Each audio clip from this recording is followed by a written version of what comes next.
Chief Minister Nitish Kumar, in fact, has reached Maurya Hotel to meet Home Minister Amit Shah.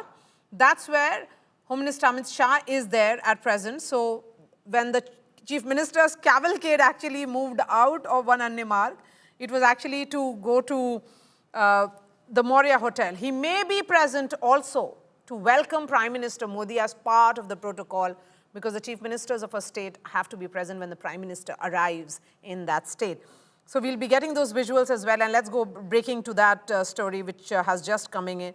It has just come in that Chief Minister Nitish Kumar is now meeting Home Minister Amit Shah at the Maurya Hotel in Patna.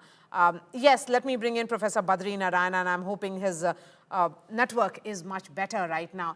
Professor Badri Narayan, we have been talking about political necessity of Nitish Kumar, but let's be clear that more Nitish Kumar was optically absent in the run-up to elections and also during elections, the more people of Bihar felt gratitude towards him. They had good memories of a popular chief minister. And if anything, just look at these visuals. The presence of women, massive presence of women in Patna's Gandhi Maidan is a testimony of what Nitish Kumar has done for the women of Bihar. So when we look at those images of women present at Patna's Gandhi Maidan is a clear message of the gratitude that the women feel for a chief minister who has nurtured them, ensured a livelihood and also empowerment for them.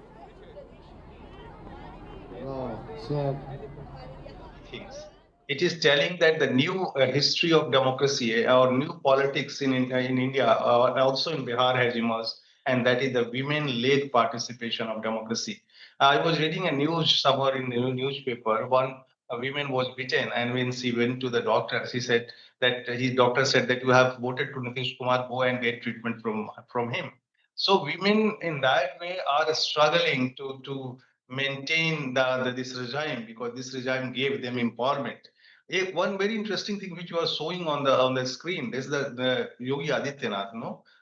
Yogi Adityanath has done a lot for this election, and a kind of this kind of victory, Maria, I can't possible about this social combination theory. It's beyond that.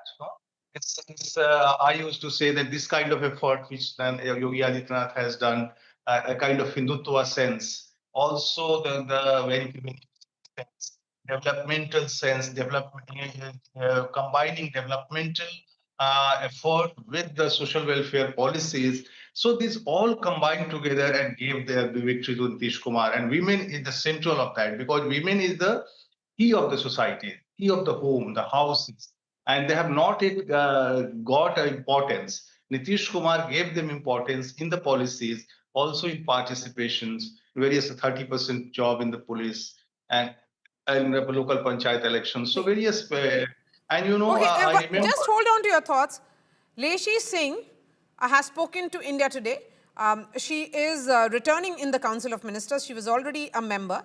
Let's listen into what she said. Phone आ गया, तैयारी हो गई, पूरा I card लगा करके, मतलब भरोसा था कि नीतीश कुमार जी एक बार फिर मौका देंगे। ये तो पहले ही भरोसा था। माननीय मुख्यमंत्री जी के साथ हम लोग इतने दिनों से उनके नेतृत्व में काम कर रहे हैं। शुरुआती समता पार्टी के कार्यकाल का जब से शुरुआत हुई है, फोन आया, जा रहे हैं। माननीय मुख्यमंत्री जी के नेतृत्व में बिहार को आगे बढ़ाएंगे। इस बार एमवाई की जो चर्चा हो रही है उसमें महिला और युवा, इनकी चर्चा हो रही है। आप भागीदारी रखती हैं महिला की, क्या चुनौतियां होंगी? देखिए, कोई चुनौती नहीं है कहीं, क्योंकि महिलाओं के लिए इतना काम किया गया है आधी आबादी के लिए, तो आधी आबादी ने ठाना था कि इस बार माननीय मुख्यमंत्री जी को, नीतीश कुमार जी को फिर से मुख्यमंत्री बनाना है। Okay, so you heard from Leshi Singh. She's coming from the JDU quota in that Council of Ministers or the cabinet of Nitish Kumar. Amitabh Tiwari is going to be a show of strength. It's a big day. And I've been maintaining now for the last, after the Bihar victory in particular, that 2024 Lok Sabha polls will now be seen as an aberration. Brand Narendra Modi is intact and is growing. Just look at that top view.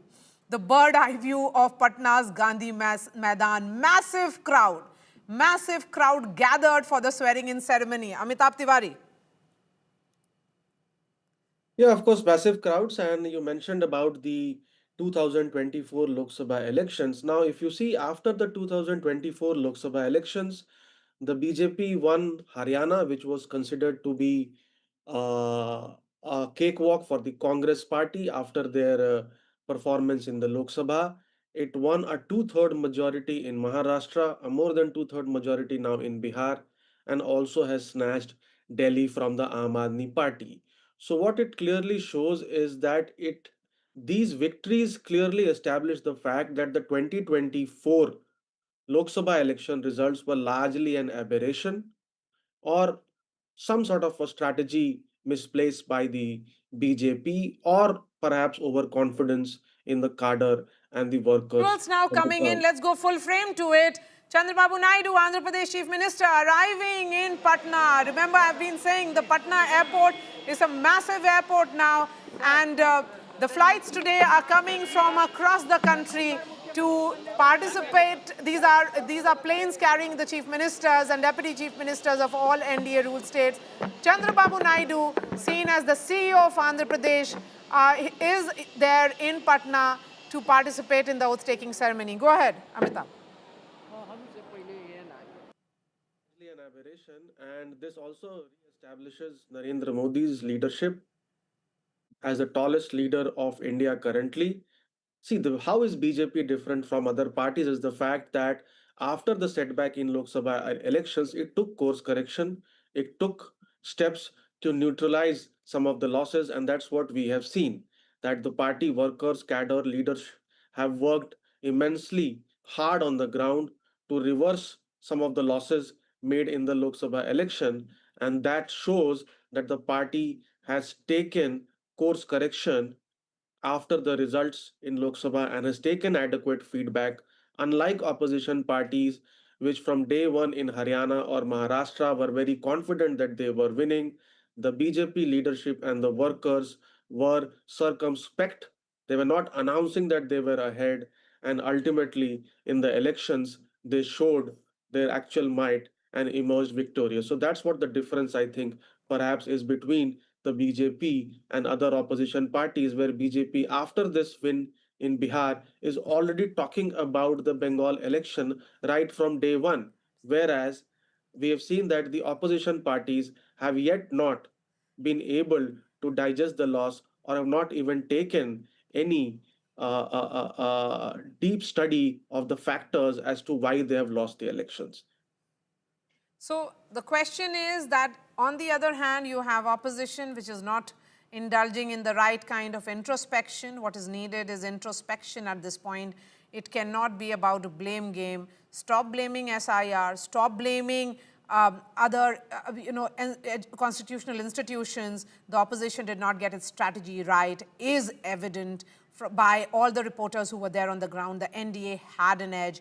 They got the narrative right. They got the political calculations right. They got broad basing right. And then, of course, Nitish Kumar and Prime Minister Narendra Modi, the dual brand, the brand that people of Bihar had faith in, and then the promise of double engine which came in from Prime Minister Narendra Modi. So the dual brand ensuring that victory. And we have to talk about the fact, Sajjan, that the man who is at the peak of his popularity in 2010 is returning with the same mandate 15 years later. That's what Nitish Kumar has achieved in this election.